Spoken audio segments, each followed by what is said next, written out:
শাবান মাস শুরু হওয়ার মধ্য দিয়ে রমাদানের সেই দিন গণনা যেহেতু শুরু হয়েছে, এজন্য আমরা আজ সার্থক রমাদানের 11টি পূর্ব প্রস্তুতি নিয়ে কথা বলবো ইনশাআল্লাহ তাআলা। মক্কার মসজিদুল হারামের ইমাম শেখ আব্দুর রহমান আস-সুদাইস হাফিজাহুল্লাহ, তার কাছে সৌদি আরবের কিছু যুবকরা এসেছিলেন। এসে বললেন, শেখ, প্রতি বছর রমজান আসলেই আমরা অনেক প্ল্যান প্রোগ্রাম করি, অনেক কোরআন খতম দিব, অনেক নেক আমল করব, দোয়া নাজারি করব, দান সাদাকা করব। দুর্ভাগ্যজনক ভাবে সেটা আমাদের আর রমজান মাসে করা হয় না। আফসোস করতে করতে রমজান মাস পার হয়ে যায়। আপনি আমাদেরকে পরামর্শ দিন, কেন আমাদের প্রতি বছর জীবনে রমজান আসে অথচ সেটা সঠিক ব্যবহার করতে পারি না। তখন শেখ সুদাইস তাদেরকে বলেছিলেন, রমজান মাসে ইবাদত বন্দেগী করতে পারা এটা আল্লাহর নেয়ামত, এটা আল্লাহর অনুগ্রহ, এটা আল্লাহর রহমত। যে রমজান পেয়েও ইবাদত করতে পারলো না সে তো হতভাগা, কপাল পোড়া। এই হতভাগ্যের কাতারে সাধারণত সেই মানুষগুলোই পড়ে যারা আল্লাহর রহমতের উপযুক্ত না।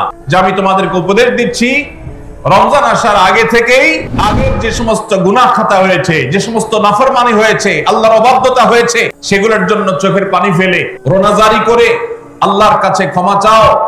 আল্লাহর কাছে ক্ষমা চেয়ে যদি আগের সবগুলোকে ভ্যানিশ করতে পারো, তাহলে আল্লাহর কাছে রহমতের উপযুক্ত হবে। এজন্য ভাইরা, এখন থেকে রমাদানের প্রস্তুতির নিয়তে আল্লাহর কাছে তওবা করা, গুনাহ মাফ চাওয়া, ইস্তিগফার করা, জীবন পরিবর্তন করবার সংকল্প করা, এটা হবে আমাদের রমাদানের প্রথম প্রস্তুতি। চেষ্টা করব তো ইনশাআল্লাহ। নাম্বার 2, দ্বিতীয় প্রস্তুতি হলো রমাদান মাসে আল্লাহ রাব্বুল আলামিন এই মাসের যে ফজিলত বর্ণনা করেছে, কোরআন এবং হাদিস সম্পর্কে যাদের মৌলিক ধারণা আছে, হাদিসে রাসূল সম্পর্কে যাদের একটু ঘাটাঘাটিও আছে, তারা জানেন 2-3টা আমল সম্পর্কে কোরআন এবং সুন্নাহর সবচেয়ে বেশি সংখ্যক ভাষ্য বর্ণিত হয়েছে। সেই রকম আমলগুলোর মধ্যে থেকে অন্যতম আমল হলো এই রমাদান কেন্দ্রিক আমল, সিয়াম, রোজা, এগুলোর ফজিলত। দ্বিতীয়ত যে কাজটি আমরা করতে পারি সেটি হলো এখন থেকেই রমাদান মাসের কি কি ফজিলত আছে, সিয়াম সাধনার কি কি ফজিলত আছে, রমাদানের কি কি আমল আছে, বিশেষ করে ফজিলত এবং মর্যাদার কথাগুলো আলোচনা শুরু করা এখন থেকে। নাম্বার 3, তৃতীয় প্রস্তুতি হলো আমাদেরকে প্রতিজ্ঞা করতে হবে এই রমাদানে আমরা নেক আমল করবই করব, এবং কোন আমল, কোন ভালো কাজ, কোন সুন্নাহ এটা করার ব্যাপারে কোন প্রকার অলসতা করব না। কারণ ভাইরা আমার, রমজান মাস পেয়েও যদি আল্লাহর কাছে কেউ ক্ষমা না পায়, একটা প্রসিদ্ধ হাদিস আপনারা সবাই কম বেশি শুনেছেন যে নবী সাল্লাল্লাহু আলাইহি ওয়াসাল্লামের কাছে জিবরিল এসে বলেছেন, যে ব্যক্তি রমজান পেয়েছে অথচ রমজানের এই বিশাল সুবর্ণ সুযোগকে কাজে লাগিয়ে সে তার জীবনের সব গুনাহগুলো মাফ করাইতে পারে নাই, সে আল্লাহর কাছ থেকে মাগফিরাত আদায় করে নিতে পারে নাই, অথচ সে রমজান মাস পেয়েছে, এর চাইতে হতভাগা আর কে হতে পারে? তা সে ধ্বংস হোক। এই বদদুআয় নবী সাল্লাল্লাহু আলাইহি ওয়াসাল্লাম আমিন বলে সমর্থন জানিয়েছেন, সায় দিয়েছেন। এজন্য ভাইরা, রমজান মাস এসেছে কিন্তু আমল ইবাদত হয় নাই, রমজান মাস এসেছে আবার চলে গেছে, কিন্তু আমার গুনাহ আল্লাহর কাছ থেকে মাফ করাতে পেরেছি বলে আমার বুক সায় দেয় না। তাহলে এর চাইতে বড় হতভাগা, এর চাইতে বড় কপাল পোড়ার কেউ হতে পারে না। তাহলে 3 নম্বর প্রস্তুতি হলো রমজান মাসে নেক আমল করার প্রতিজ্ঞা করা, মাগফিরাত এবং নাজাত আদায় করার প্রতিজ্ঞা এখন থেকে করা। 4 নম্বর যে প্রস্তুতিটা আমাদের নিতে হবে সেটা হলো, যদি আগের রমজানের কোন রোজা কারোর কাজা থাকে, এই রমজান আসার আগে শাবান মাসের মধ্যেই সেই কাজাগুলো আদায় করে ফেলা উচিত। আম্মা জান আয়েশা রাদিয়াল্লাহু তাআলা আনহা বলেছেন, নারী হিসাবে রমজান মাসে যে কয়েকটা রোজা ভাঙতি পড়ে, নবীজি সাল্লাল্লাহু আলাইহি ওয়াসাল্লাম রমজান পরে পুরো সময়টা তার কাছে থাকার কারণে তিনি সেই রোজাগুলো রাখার সুযোগ সেভাবে পেতেন না। স্বামীর হকের কথা মাথায় রেখে রোজাগুলো রাখতেন না। এবং শাবান মাস আসলে নবীজি সাল্লাল্লাহু আলাইহি ওয়াসাল্লাম নিজেও বেশি বেশি নফল রোজা রাখতেন। মা আয়েশা রাদিয়াল্লাহু তাআলা আনহা বলেছেন যে তিনিও তার রমজানের বাকি রোজা যেগুলো ছিল ভাঙতি রোজা, সেগুলো তিনি রেখে ফেলতেন। এই হাদিস থেকে বোঝা যায়, রমজানের রোজা যদি কারোর কাজা হয়, পুরুষদের অসুস্থতার কারণে হতে পারে, মা বোনদের মাসিকার কারণে হতে পারে, তাহলে সেই রোজা যত দ্রুত সম্ভব আমরা কাজা করে ফেলবো।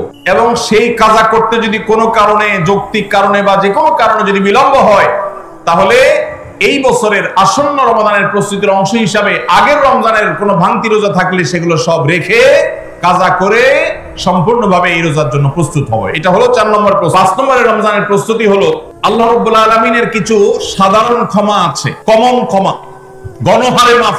2টি বিষয় এই গণহারে মাফ থেকে মানুষকে দূরে সরিয়ে রাখে। আল্লাহর গণহারে যে ক্ষমা, এই গণক্ষমার উপযুক্ততা নষ্ট করে দেয় 2টি জিনিস।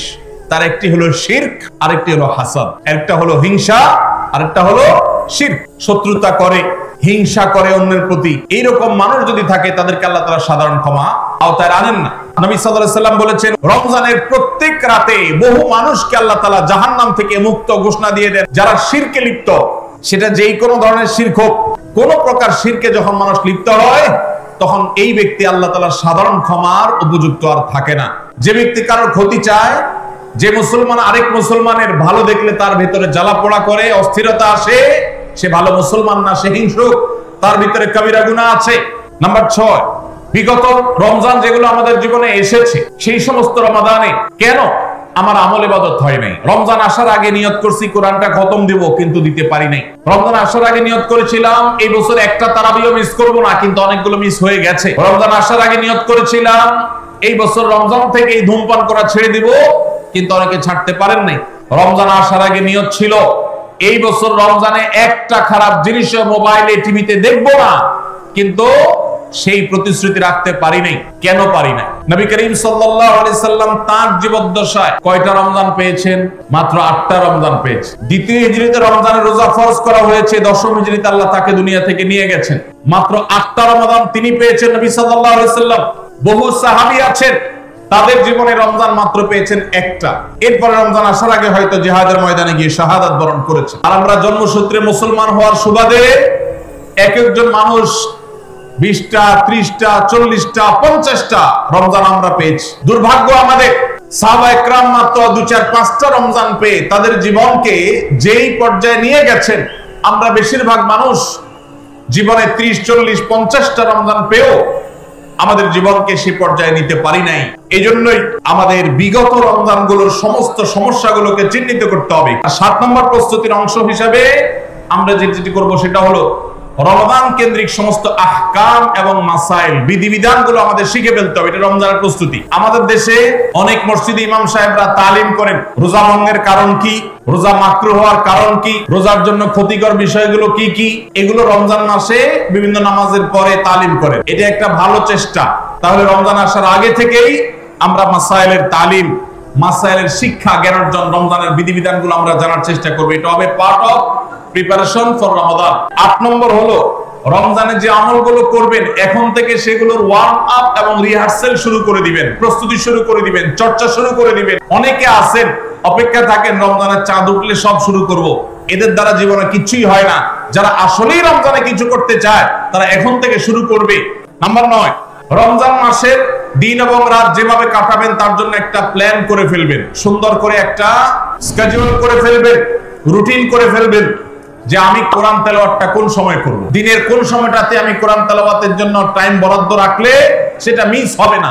আমি আল্লাহর কাছে রোনাজারের জন্য ভালো সময় কোনটা সেটা ঠিক করব। নাম্বার 10, রমজানের প্রস্তুতির অংশ হিসাবে চাঁদ দেখার চেষ্টা করতে হবে। চাঁদ দেখা, আজকাল চাঁদ দেখার আমলটা বিলুপ্ত হয়ে গেছে। চাঁদ দেখা কমিটি ছাড়া সাধারণ মানুষ চাঁদ দেখতে আমরা ভুলে গেছি। আমরা চাঁদ দেখি কিন্তু ফেসবুকে, আকাশে না। 11 নম্বর হলো আল্লাহর কাছে ভাই চোখের পানি ফেলে এখন থেকে দোয়া করব, আল্লাহ এই যে রমজান আসছে এটা যেন আমার জন্য লাইফ চেঞ্জিং হয়, এটা যেন আমার জীবন পরিবর্তনকারী হয়, এটা যেন আমাকে মুত্তাকি বানিয়ে ছাড়ে, এটা যেন আমাকে নেকামল ওয়ালা বানিয়ে দেয়, এটা যেন আমার জীবনে বিশাল বড় অ্যাচিভমেন্ট এনে দেয়, এটা যেন আমাকে মাগফিরাত পাইয়ে দেয়, এটা যেন আমাকে নাজাত পাইয়ে দেয়, এটা যেন আমাকে জান্নাতের উপযুক্ত করে। এই রমজান যেন আমাকে জাহান্নামীদের তালিকা থেকে আমার নামকে কাটানোর নিশ্চয়তা এনে দেয়। সেইভাবে রমজানকে কাটাবার জন্য আপনি তৌফিক দান করুন। এখন থেকে রমজান কেন্দ্রিক প্রস্তুতির অংশ হিসাবে আমাদেরকে প্রতিজ্ঞা করতে হবে এইবারের রমজানের প্রতিটা দিন আমি আল্লাহর কাছে চোখের পানি ফেলে একটা নির্দিষ্ট সময় কান্নাকাটি করব, আমার গুনাহ খাতাগুলোকে মাফ করাবো। জাহান্নামীদের তালিকা আমার নাম যদি কোনো কারণে যেয়ে থাকে আমি এমন ভাবে রোনাজারি করব, এমন ভাবে ইস্তেগফার করব, এমন ভাবে চোখের পানি ফেলবো, একান্তে নীরবে আল্লাহর সাথে কথা বলবো যেন আমার সমস্ত গুনাহগুলো মাফ হয়।